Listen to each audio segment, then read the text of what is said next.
Good morning, good afternoon, good evening, depending on where you're joining us from or if you're joining us in replay.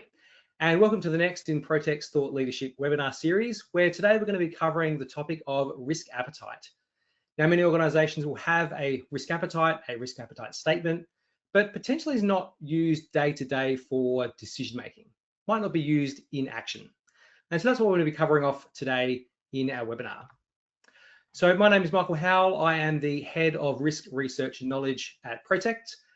As the title implies, I love the world of risk, bit of a risk nerd, and used that to feed all the things that we do at Protect, which I'll cover off in a moment. David, would you like to do a quick introduction?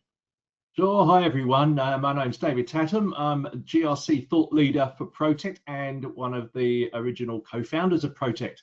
And Michael, you might just want to give us a couple of messages around who Protect is. Sure, I definitely can do that. So Protect has been around for over 25 years. Our claim to fame is our Protect ERM software, built on risk knowledge from the likes of David, who is one of our co-founders, and many other risk professionals within the organization. So this drives our 98% customer retention rate because Protect is built by risk professionals for risk professionals. We have over 500 customers around the globe. We operate out of North America, UK and Europe, and Australia and New Zealand across all industries, including a number of regulators around the globe who use Protect. So in terms of a bit of housekeeping for today, we're going to be running for around about 60 minutes, running through the first 5 minutes or so of introductions right now. We'll run about 45 minutes on our core presentation and then close up with some conclusions. If you do have any questions on the way through, please chuck them into the questions panel and we'll answer those by way of a blog after the webinar. I also would love for you to stay on the line after the webinar has finished for about 30 seconds or so, just to complete a post-webinar questionnaire. It does help us understand what you guys are looking for and how we can continue to provide you with excellent content. And of course, as always, our slides and recordings will be made available to you after the webinar. So if you want to watch anything back in replay, or if you'd like to share something that you see with your colleagues, you can certainly do that after the webinar. So no need to be taking screenshots or scribbling things down. You'll be able to have those after the webinar. So in terms of what we're going to cover, we're going to look at 4 main topics under the focus of the word action. And this is really, as Michael said, thinking about how do you make risk appetite useful. So the first session, we're going to look at risk appetite, so what? What's the reason we have risk appetite? And there's the kind of good reasons and the bad reasons, and we'll cover both. Secondly, if it's going to be in action and it's going to make a difference, how should risk appetite be articulated? So we're going to talk about useful articulation. Then thirdly, looking at the uses of risk appetite focused on monitoring, so monitoring the risk within the business, as well as operational decision making. And then we're going to move on to taking decision making to the strategic level and thinking about how we can use risk appetite for strategic decision making. And then finally, we'll give you some takeaways, and maybe myself and Mike will give you our kind of key conclusions. Now, in terms then of the principles of risk appetite, I do love a good quote, and I love this quote. We should set our goals, then learn to control our appetites. Otherwise, we will lose ourselves in the confusion of the world. So I just want to really add the angle for us today on this. Number one, risk appetite is all about managing the effect of uncertainty on our objectives, on our goals. So without setting your strategy and your goals, it's very difficult to have a risk appetite that is meaningful and can be used for action. In fact, let's go wider than that. Without setting your goals and objectives, it's very difficult to have meaningful risk management in place.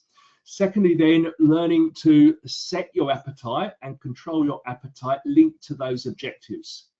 And then I like this one, but I'm going to change it slightly. Otherwise, we will lose ourselves in the risks of the world, confusion, uncertainty, risks. So this really sets the scene, and something we will look at is the role of objectives, objective setting within the risk appetite framework. So then let's begin with the so what of risk appetite. Why do we have it in the first place? I'm sure that many of you already have one. So could the purpose of the risk appetite be to show the regulator that you have one, that you've got something in place because the regulator says that you have to?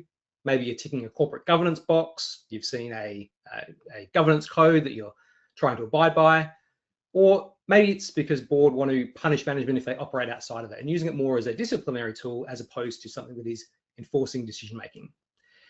Now, if you are in this spot right now, hopefully you're not there intentionally, and perhaps we might be able to help you with that today. If you are here today because this is the area that you want to be in, probably not going to get much out of our webinar today. So a quote from PwC is that only around 1/3 of board members say they're satisfied with the information they currently receive around risk management, which really then aligns with the risk appetite process and statement that the board should ultimately own. So David, what actually is risk appetite? Let's just cover what that essentially is. Yeah, I guess a common definition that many organisations, regulators use is the amount and type of risk that the organisation is willing to take in pursuit of its objectives. So analysing a couple of points there, the most important word I always say in this sentence is the last one, which is objectives. And that brings back that quote about the importance of linking risk management, risk appetite with outcomes and objectives. The second most important one here is the type of risks. So we need to talk about what are the key risks usually defined by our risk taxonomy at the organisation level that we need to set appetites for, which implies we might have slightly different appetites when we look at the sub-risks. That said, we should have, as an organisation, a certain amount of risk. And I love this word. It's a very simple word, amount. But in risk management, it's not as easy as it is to say the word. So maybe, Michael, I know you're passionate about this. Just some comments about the difficulties of that word amount and what it means in terms of risk appetite. I think if we come across that word amount, we've got these types of risk. Do we mean an amount of each of those types of risk, or are we considering an amount of risk in the aggregate, which considers all of those risk types together? I think it is the latter, but then it becomes a little bit more difficult to express and then articulate and operationalize. But we'll come back to that throughout this presentation today. But maybe let's move back to a more common definition that people can use more on the front lines of the organization. What would that look like? Yeah, and I think it really links nicely with the name of this session, which is about risk appetite in action. So we think about the action side of it. The most common and simple way to think about it is creating a boundary. And then within that boundary, which is obviously a risk boundary, we're then giving our people freedom to operate within that boundary. And we think about, why do we need to give our people freedom? Well, you need to give them freedom to take risks. Now, those risks might not be deliberately taken. It just is inherent in the activity. Walking up the stairs with a cup of coffee has risk, and we need to be comfortable with that level of risk. Otherwise, don't buy or drink coffee. The second part is that we may actually take risks that we see as a benefit, opportunity risk. How much are we going to take? The second one, which we are going to address heavily in this webinar, is the freedom to make decisions. The decisions that we make are going to come with expected good outcomes, hopefully, and also unexpected or even expected bad outcomes, i.e. risk. The question is, how much risk are we willing for our people and our organisation to take when they're making decisions? And it does touch upon also, as you aggregate this through the organisation, the delegation of authorities around decision making. The third one then is literally giving people freedom to do stuff. Because without doing stuff, you're not going to achieve any of your objectives. And all of that stuff, activities, has risk attached. And lastly, and a lot of people don't like to mention this one, but freedom to fail. And this really touches upon culture and the way that risk appetite impacts on culture. If your people operate and they fail, however you define that, but they are within appetite and they do not fail deliberately or negligently, you shouldn't run up to them and reprimand them that they failed. You, in fact, should probably go up and go, there, everything's okay. You were within appetite. You didn't deliberately, didn't do it negligently. What did we learn from this? And that is very important when you think about your children as well. Risk appetite, freedom to fail. It's a brilliant way to learn. What can we learn from this? So that's really, I guess, the practical angle. If we get a bit more specific and think then for an organisation, what's the true value of risk appetite? Firstly, as we mentioned, setting risk boundaries in which staff can and should operate. And it restricts excessive risk taking, which is obviously could potentially be damaging or catastrophic, but also empowers insufficient risk taking. That's something that a lot of people forget about. is that we should equally say to people, maybe you're not taking enough risk because you're holding back the achievement of our objectives as much as if you are taking excessive amounts. Remember both sides. Secondly, it forms the basis of our monitoring, which we're going to touch upon, a little bit like driving your motor vehicle, looking at the dash. That is how we monitor the operation of the vehicle and things that are starting to go wrong, red, green, amber lights, and so on. We then talked previously about delegations of authority to empower and to give people those freedoms at different levels of the organization. And very importantly, risk appetite really does represent the risk culture of the organization. If we think about a SpaceX and Elon, I'd expect fairly large risk appetite and therefore likely to attract a person with a culture that's very willing to take risk and learn for great reward. If you're joining a regulator, maybe not so much. And lastly, something again we're going to touch upon a fair bit later, and that is an important step in risk reward decision making, is to identify the risks within that decision and assess them against appetite. And at Protect, we call that the can I test. Can I even consider going ahead with this decision based on whether my risks are within or outside of appetite? So the question really begs itself then, if that's the positives, let's look upon it from a negative of what would happen if you don't have a risk appetite. And this might highlight some of the key values. Well, the first piece of news is, sorry, you do have a risk appetite, whether you think you do or you don't. The question is, do you have a formal one that's been set and ratified by the board and formally created using good thinking linked to your objectives by your executive and board? This is what we're talking about today. If you have that, great, you'll get hopefully some refinement today. However, if you say, no, we don't have a risk appetite, well, you do, it's just implicit within the organization. And it generally develops based on the people that you've had coming through the organization, generally managers, executive managers, and they will bring to the organization their own appetite. And you may have some people that are willing to take huge amounts of risk. And in their pocket of their business unit, they are really putting you at risk. On the converse, you may have someone who's very conservative, very nervous about risk and not willing to take any, and they're going to be holding you back. So what happens if you don't have a risk appetite is you do, but it's very inconsistent and not in any way linked to the objectives or ratified, approved by the board. Now, in terms of a framework for risk appetite, like the framework we at Protect use for risk management per se, we need to think about how does risk appetite link with and support our objectives. Let's start from the top.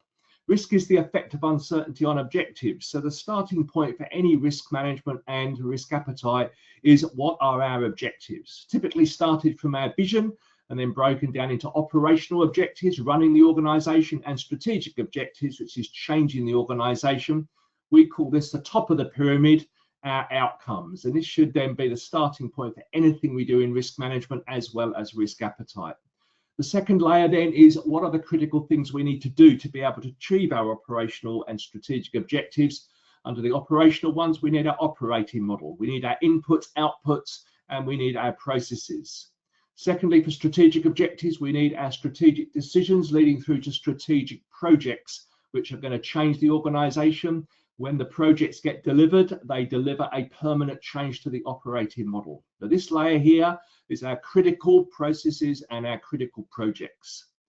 At this stage here, we now ask ourselves the question, what risks exist that could stop the operating model delivering as it should, and in addition, stop the projects being delivered in the way that they should? We now open ourselves up to operational financial risks, strategic and project risks, and that layer there are our risks, defined, usually categorized by our risk taxonomy, which we'll give you a little brief example later.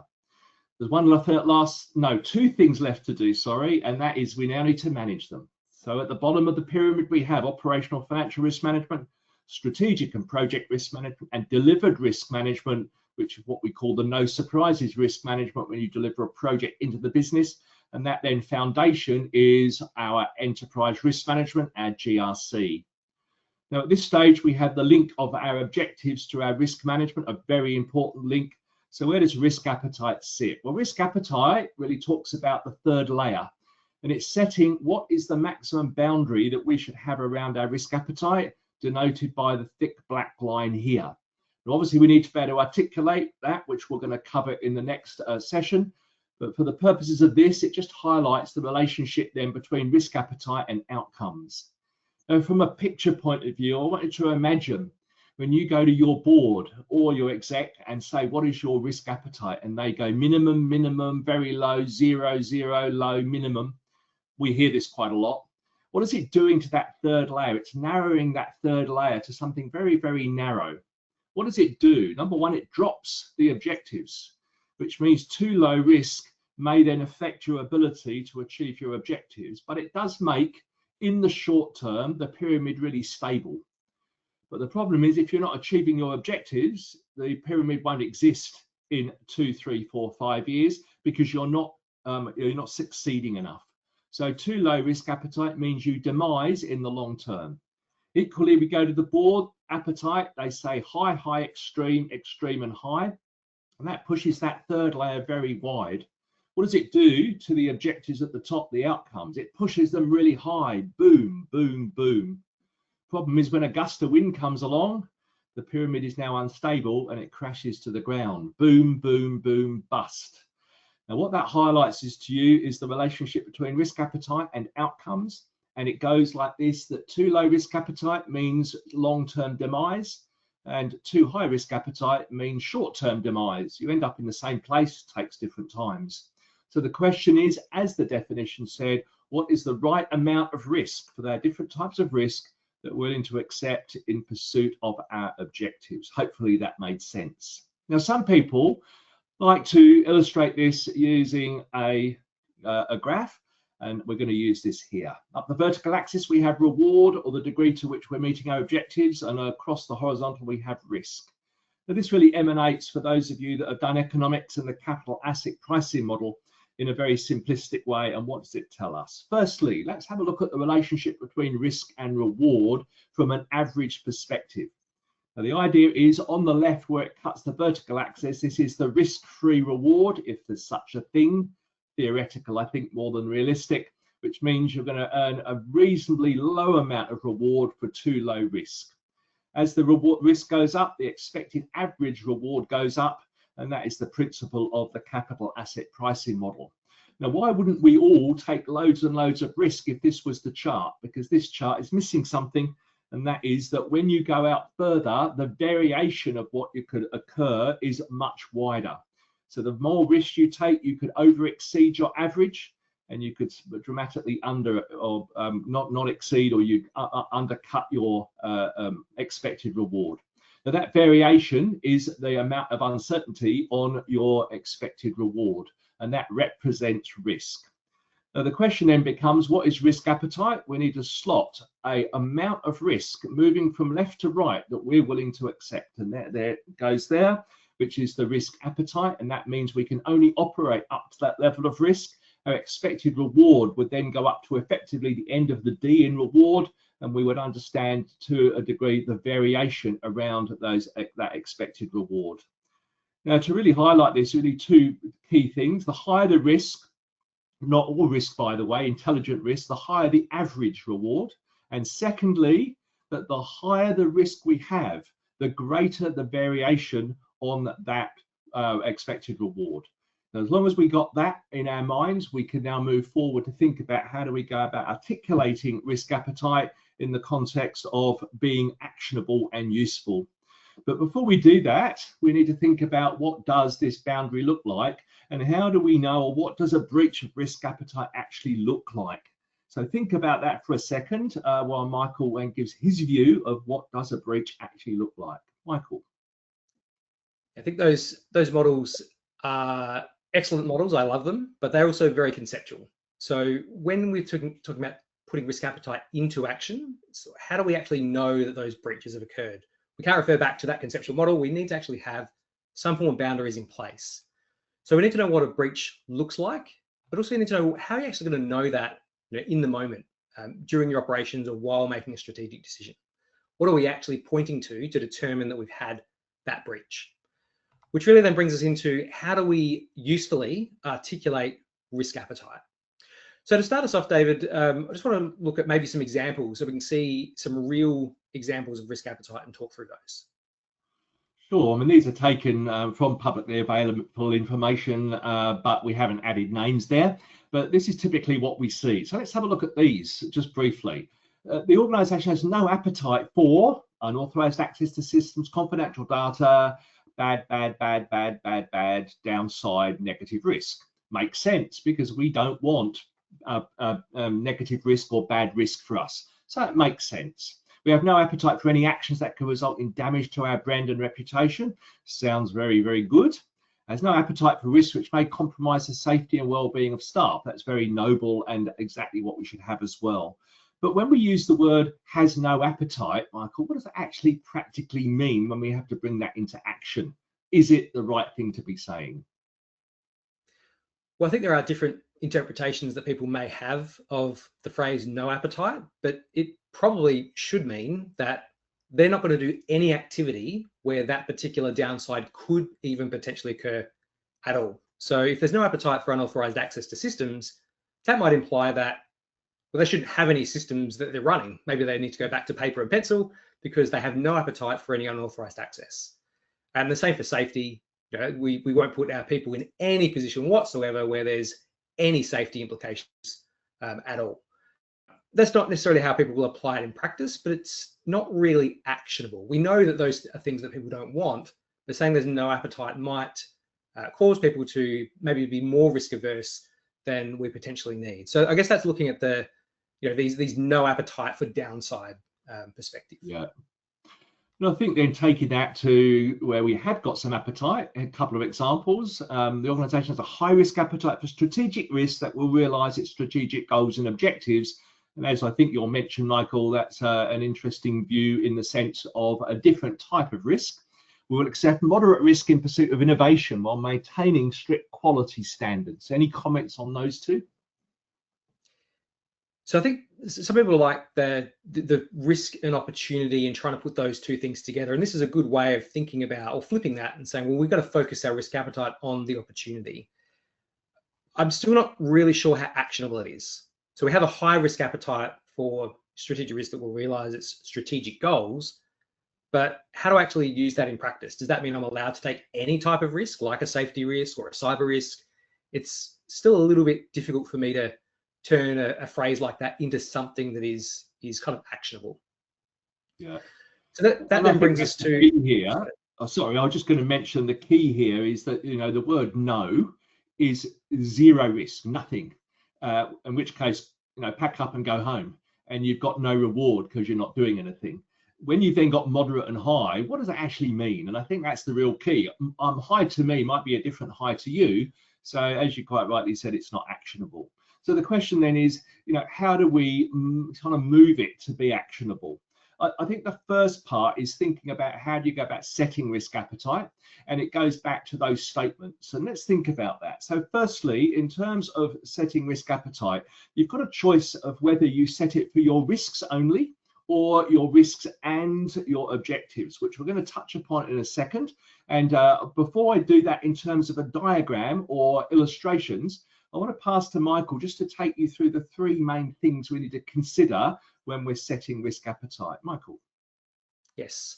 So the first thing you really want to do is, as David just mentioned, what is it that you're actually setting appetite for? Is it objectives? David's going to cover a bit around variation of those. Quite commonly, a risk appetite statement is about risk domains, specific risk types. That is how we commonly see a risk appetite statement framed. But you may want to include objectives as well. So the first is just defining what are you setting appetites for. Next is how you're going to express that risk appetite. We just saw some qualitative statements, which are, you know, qualitative statements, qualitative assessments, whether it's zero, medium, high, and so on. But we can also apply quantitative measures. KPIs, KRIs is one method of applying a bit of quantitative approach. We'll also touch on tolerance curves as a potential way of expressing risk appetite as well. So what are you setting risk appetite for? How are you then expressing that risk appetite? We also need to then define how do you know when you're reaching those boundaries. So we're going to cover how you can define qualitative zones, how you can define thresholds, and then we'll cover those tolerance curves and how you can define what's acceptable. So David, I'll just throw back to you for how we can set risk appetite using some of those qualitative approaches and the KPIs and metrics. Well, let's take your top two then. So, objectives versus risks, and then qualitative versus kind of quantitative and so on. So the first one is we find this very useful, but only really at board level, to start and have a conversation about the relative appetites that the board will have around the different types of risks and the objectives. So keeping it very simple, our standard kind of model is really 4 levels of appetite in terms of qualitative. We keep it very simple. This example, 0/very low, low, medium, and high. What do they mean? They mean 0, very low, low, medium, and high. You can't really define them. And so as you see on the right, our definition really is circular, because we use in the definition the actual label itself. And you might go, that's kind of crazy. So the best way to think about this in terms of articulation is just a conversation starter, and it facilitates the board doing the conversation about the level of risk by risk type, but no more, because it cannot be actioned. The second thing to note is on the left, this is to be used for objectives. Now, some of you may not be setting appetite for objectives, but remember that risk is the effect of uncertainty on objectives. So the ultimate measure of risk is the amount of uncertainty you're willing to accept on your different objectives. We think it's very useful, but it's very reactive, because this is after all the risks have emanated, do we end up with the impact on objectives. On the right is the more traditional view of then doing it for risks, and risks is more about a leading indicators, leading risks that could impact on our objectives. So we take, in terms of advanced risk or more mature risk appetite, is you would do both, and obviously they have to link. So if you've got a very low appetite for a particular objective, you would expect a relatively low appetite for the risks that could impact upon that objective. So one needs to sync with the other. So that's the first one. The second one then is thinking about then quantitative, and a common way to think about quantitative is creating a number, and we'll have a look at some of those, a key risk indicator and a loss exceedance curve, some other measure, and then we measure based on thresholds. Now, yes, we are using the typical RAG here, red, amber, green. You can have 4 zones, 5 zones, 72 zones if you think it's useful. Please don't do that. Let's keep it simple. And we've got an example here where we're stating that green is within appetite, no action required. Amber is within appetite, but raised attention, because it's getting near to the absolute boundary of risk appetite. And red is outside of appetite, action is required. You can read the other words in your own time, but fundamentally this is now turning data, risk amount data, whatever that means, into intelligence. And what that gives us then in terms of our framework is really 4 elements. Number 1, risk capacity, which is effectively the top of the red zone. And this is the maximum amount of risk that we as an organization could take without it potentially being catastrophic for us. It's good to know, so that you set your risk appetite well within it, but it's not usually something that we probably measure against, because if you are measuring against it, you probably are no more, because you've suffered a massive loss. Risk appetite is the amber to red boundary based on a qualitative term, such as high, low, medium, and risk tolerance is when you're using a metric to support that measure, whether it be an indicator or so on. And then finally, the trigger is when we go from green to amber, moving from within appetite, no action required, to raised attention, at the raised attention level.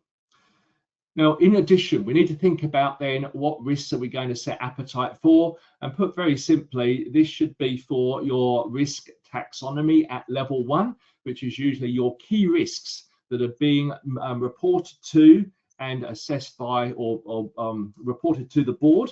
And the board should be setting the risk appetite for those, so that when the risk appetite is reported, or risk is reported against the risk appetite, it is reported against the appetite set by the board. So we're not going to talk too much more about the risk taxonomy, but make sure whatever your risk categories are within your organization, within your system to report and to classify risk, make sure they're the same as what you're using in your risk appetite. Very, very important for consistency.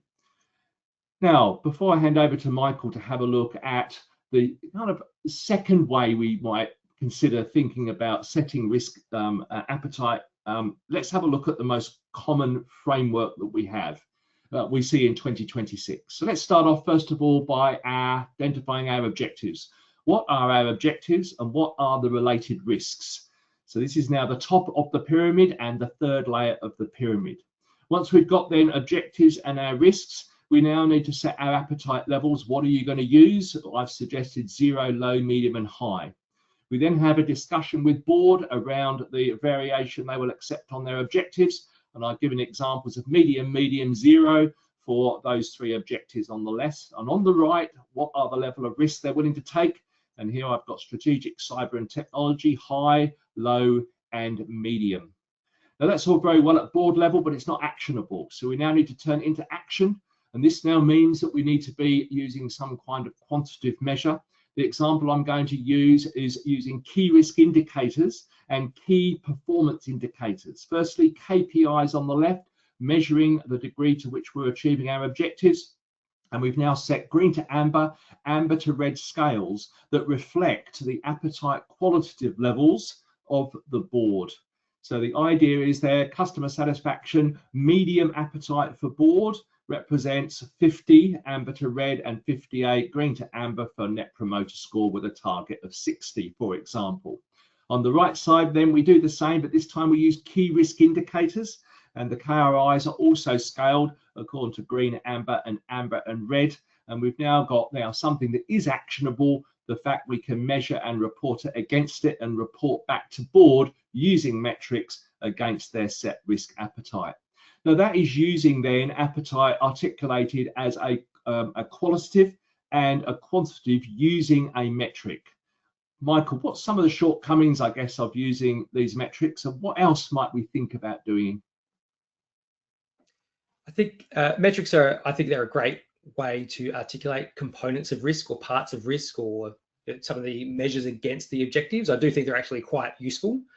One of the potential downsides of particular KPIs is they could be either gamed if they are used essentially as a target, but often they're aligned with a particular part of a risk, maybe not a whole risk in and of itself. So if we look at penetration testing results, that is almost a measure of a key control indicator rather than a measure of the risk itself. So I do think they're very powerful. I definitely would recommend everyone use metrics, especially over purely qualitative approaches. But that leads us now to tolerance curves. So another way to think about risk, risks have a range of potential outcomes, and you could take a more probabilistic approach to looking at the amount of risk that organizations are willing to take. So this is expressed here as what amount of loss would the board pay attention to or be willing to put on the line in pursuit of some of the objectives for the organization. So in this particular example, we accept across the aggregate of all the different types of risks that we might take, we know there's going to be some loss. So we might accept 500,000 in this example, and we've got different thresholds that we might set with the board saying, well, at what point would you be happy, or maybe not happy, but accept a chance of losing $10 million?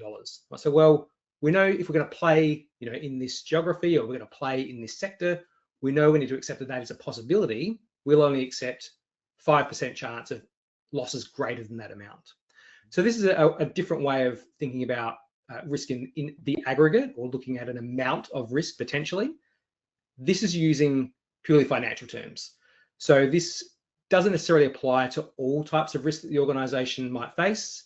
You may face things like safety risks, fatalities and injuries.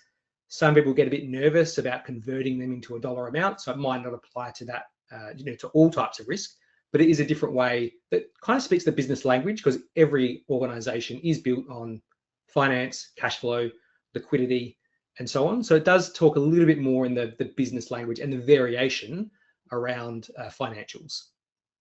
I think to the point you made before, David, about the very low 0, if you start doing this on a curve like this, what it should imply is that the board should approve nearly every single risk mitigation, because that's the only way they'll get below that curve, which is usually not very practical. So we've talked about how we can express risk appetite in these different ways, but I want to talk more about how you actually operationalize it in the organization that feeds down to the bottom of the organization. So we may start with that risk appetite statement at the top. For larger organizations, there might be some mini risk appetite statements, mini RAS for multi-entity organizations, global organizations that might have different risk appetites for different parts of the organization. They're all fed by the values and commitments that the organization has. But then we have some different artifacts, usually more at the front line of the organization. We have our code of conduct, we have the key risk indicators or metrics, which might be collected down at the front line, risk measurement, minimum control standards that have been defined, policies, guidelines. These are a way of defining the boundaries for risk appetite, and these delegations and authorities. So again, this is another great conceptual map, but what we sometimes see is that there's a gap in the middle. There is a board risk appetite statement that has some categories that have been defined for risk, and then you go down to the business unit level or down further in the organization, and none of the risks that are being captured there roll up to those risk appetite categories.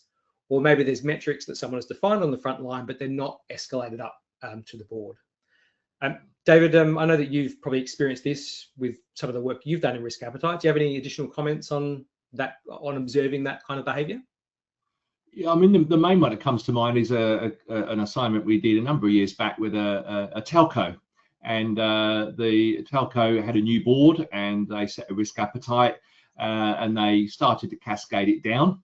And then they said, as part of the process, you need to go and interview all of the business unit managers and work out what their actually appetite is. And so we then went to the bottom and we bubbled it up and then we compared the two. Well, there was quite a lot of shocks and mouths wide open, realizing sometimes the amount of risk that was being taken and the board had no idea about it, and unbelievable what levels were happening because of the comment I made earlier of what happens when you don't have a good structure. Equally, they were finding some business areas that were taking almost no risk, and the board goes, that's crazy. We should be taking more risk. No much wonder they're not performing. So the question mark there is incredibly important, is in sync between the top and the bottom. And it's easy to write a question mark, and it's quite difficult to do because when you alter the risk appetite statement, you then have to alter the artifacts, and it's a constant exercise.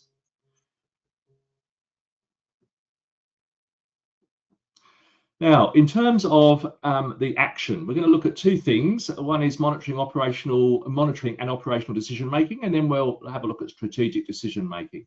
So first of all, using risk appetite is first and foremost a tool for monitoring the level of risk in the organization. Again, I would use the analogy of driving your motorbike or using a machine, and you're looking at the dashboard, and that has a number of lights there. We like to see them in green. Sometimes they get into amber and we don't like to see them in red. Now, what does that do? It prompts an action, which we'll come to later.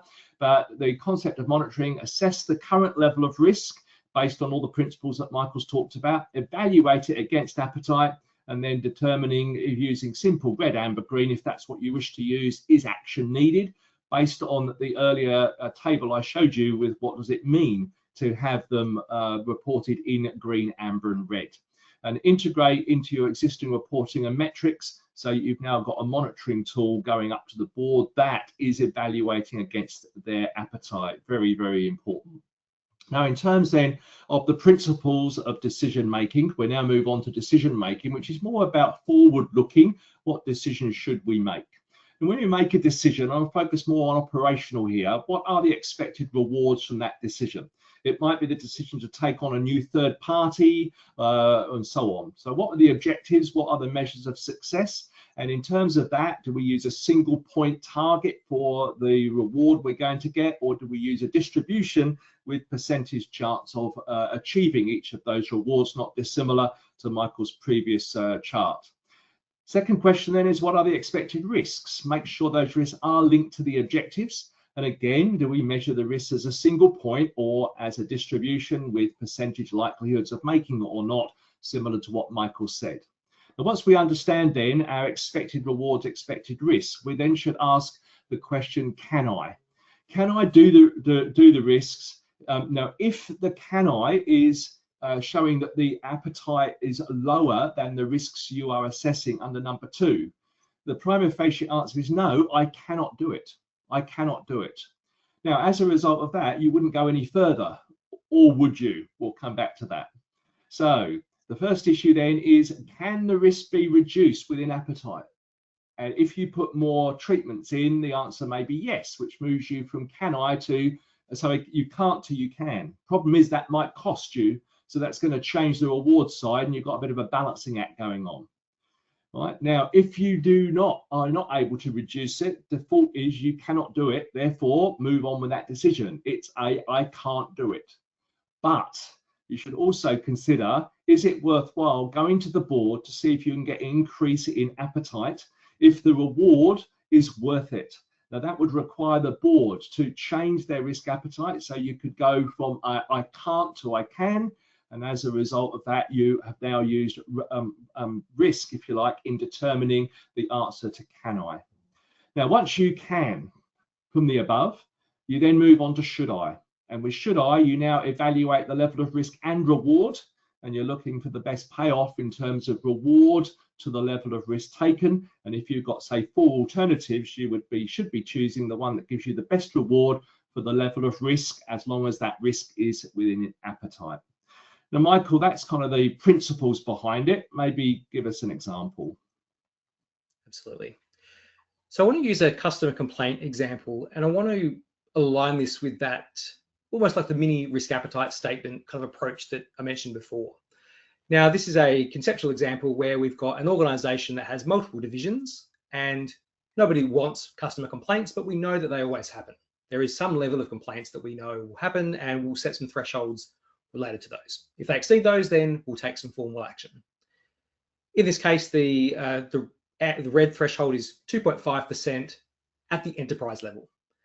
But this enterprise has some fairly greenfields or evergreen products that they've been delivering for quite a while. They're quite stable. But division number 1 is an innovation division. So they're looking at products that they're introducing to the market, trying them out. So they're expected to have a higher complaint rate than the rest of the organization. If they just applied that 2.5% to the innovation division, well, they probably actually wouldn't be very innovative. So this is an example where it aligns that approach with the risks and the appetite that the organization would need to take in order to achieve its objectives. So bringing that to life with actual metrics, we might have that first business unit, which is part of that innovation division, having exceeded that threshold. Rather than 10%, we've gone to 14%. So it's quite outside of that threshold. Business unit 2, well within it. 4% is greater than the board's metric, but it's within it for that particular division. Business unit 3, business unit 4, not too bad. But then we can start aggregating and rolling that up based on the number of customers that we have. Now, those first 2 business units have a lot lower customer base because they're the newer innovative products. So at an overall divisional level, we're getting very close to that 10% threshold, but raised attention for that particular division. Division number 2 is within its thresholds. So we aggregate that up to board level, we get just over the amber threshold at the aggregated level. Now that might prompt the board to say, well, whereabouts in the organization are we starting to push that, especially if it's just gone over that 2% threshold in this reporting period. And then they can get further details on, well, we know where that problem is, it's in business unit 1, and we can see the actions that are now being taken at that business unit that's rolling up to that metric at the board level.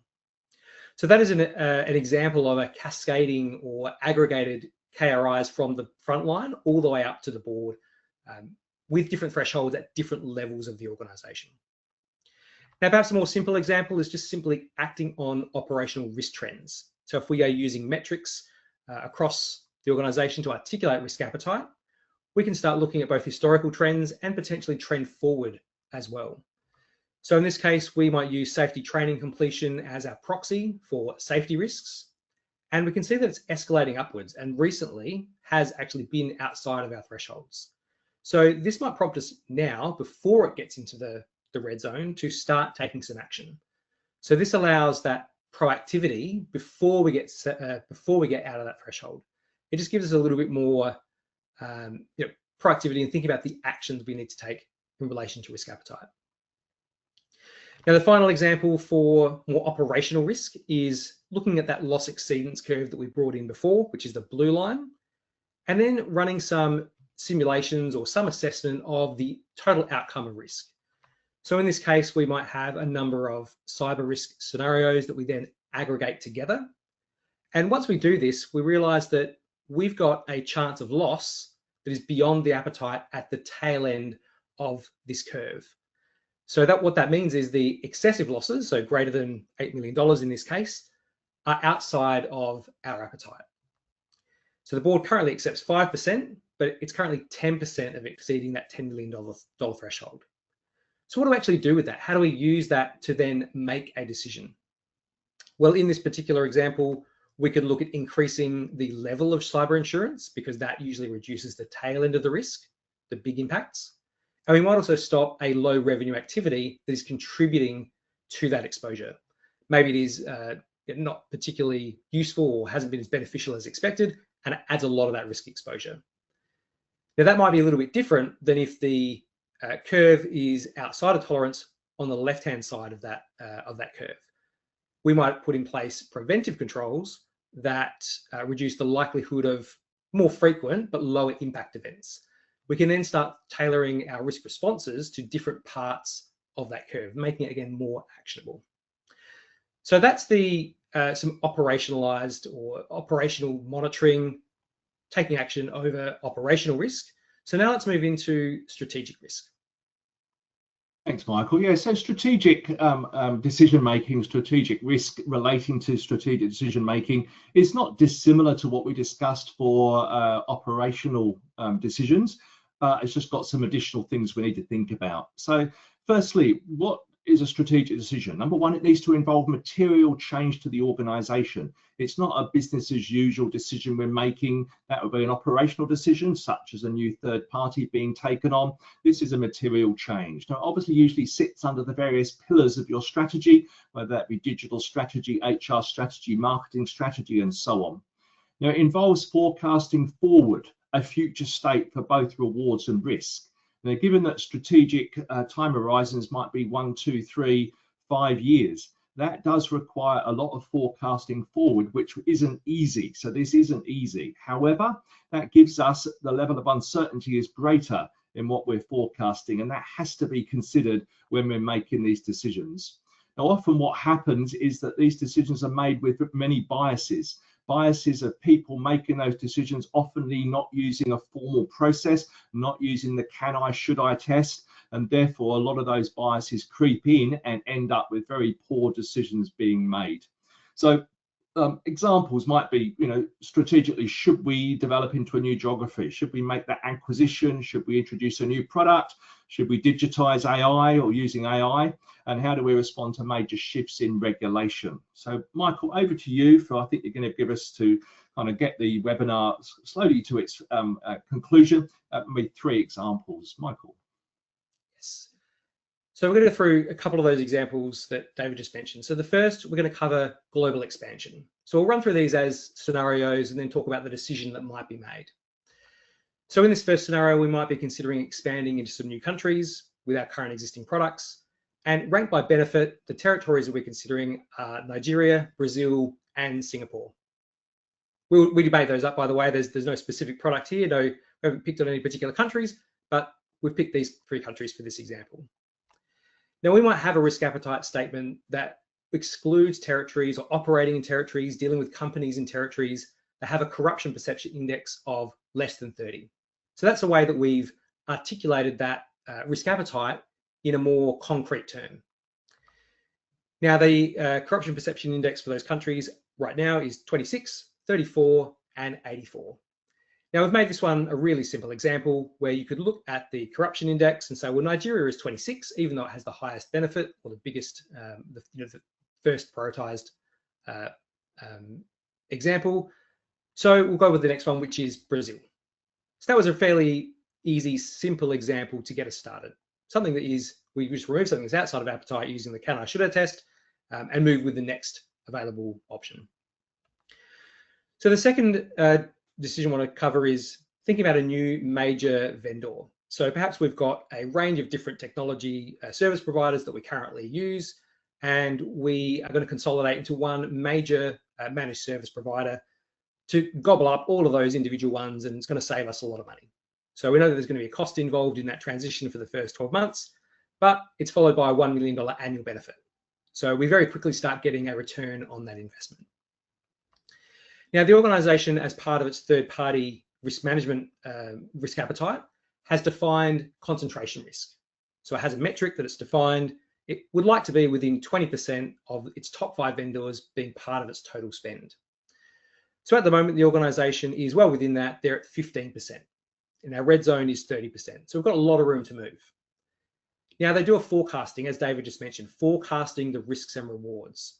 So when they forecast, embracing that vendor, it would push that metric up to 28%.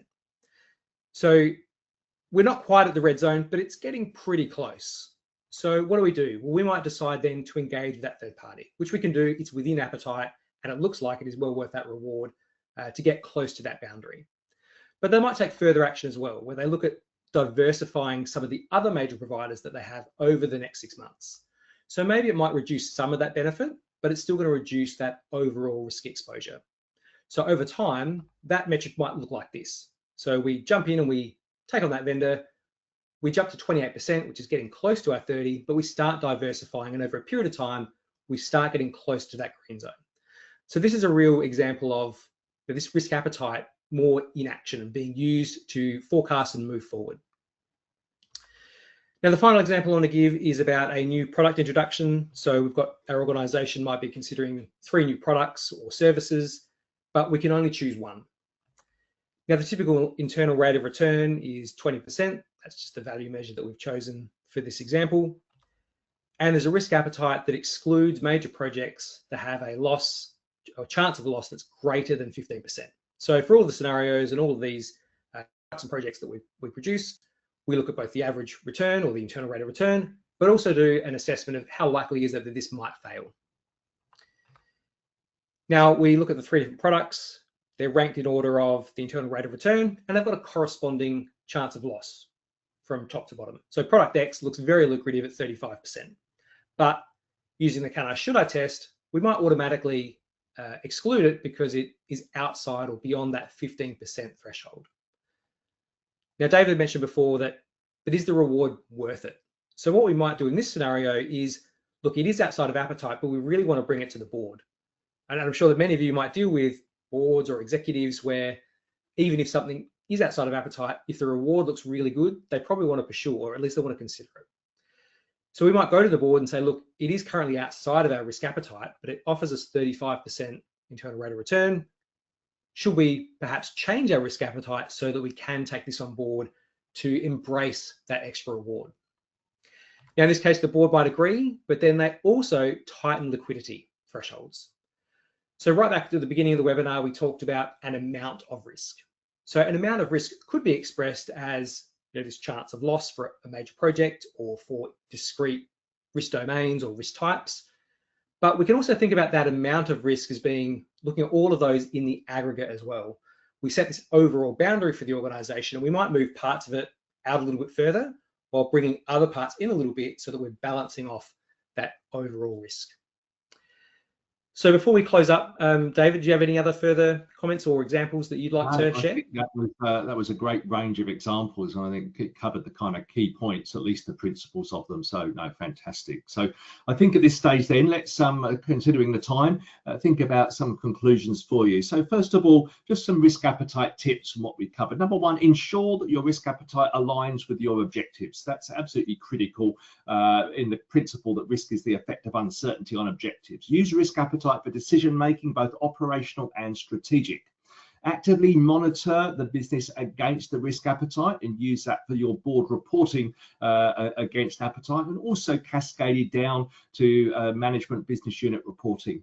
Consider cascading composite metrics through the business. Michael's touched upon that in his previous example, and that way you're getting alignment of the board's metrics with what's coming up from the business units. Road test the proposed statements to see if they make sense with the business, given the business need to understand them as their boundaries and use them in decision making. Align your risk appetite with your risk measurement. Whatever you measure, use it in terms of setting your quantitative metrics. Consider formal review if the reward is too high. And what that really means is when you've got something that's kind of outside of your norm, maybe consider formally reviewing it and say, hey, will we accept a higher risk appetite here? You don't want to keep doing that for the board every day, but the exceptionals. And also keep your RAS fresh. Risk appetite is not stagnant. You need to have a process of regular reviewing, at least a minimum of annually by the board, and then more frequently if an event were to occur that really questions the right appetite that you've got. So that's kind of our key tips. And I guess just to finish up from both of us, Michael, just what would you consider kind of your key takeaway from the session today? I think the road testing of the proposed statements is probably one of mine. Make sure that whatever you put together in your risk appetite statement, whether it's the statement itself or some of the follow-on activities such as defining those metrics, make sure that they're actionable. Talk to decision makers, find out what they're using, how they're using it, if they're using it, and use that to then define how you're going to keep refining that risk appetite statement and all of the related components to make sure it is actionable. Fantastic. And for me, just to use one of my favorite quotes in risk appetite, sorry, I never trust people with no appetite. It's like they're always holding something back on you. And I think that really sums up what we're doing today. So this issue about zero appetite, no appetite makes no sense in reality, because you are going to stifle the business so it's no longer viable. So you need an appetite in order to perform.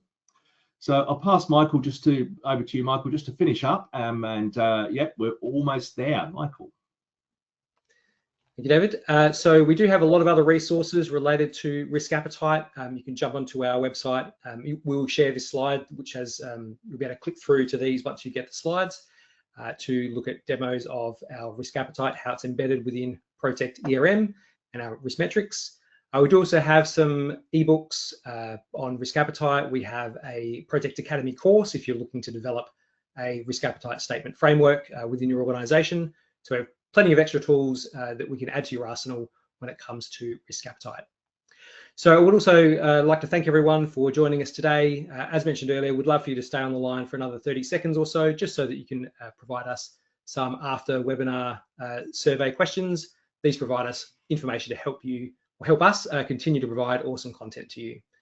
So thank you, David, for presenting with us today, and thank you to our audience. Look forward to seeing you soon. Great. Thank you, everyone. Thank you, Michael.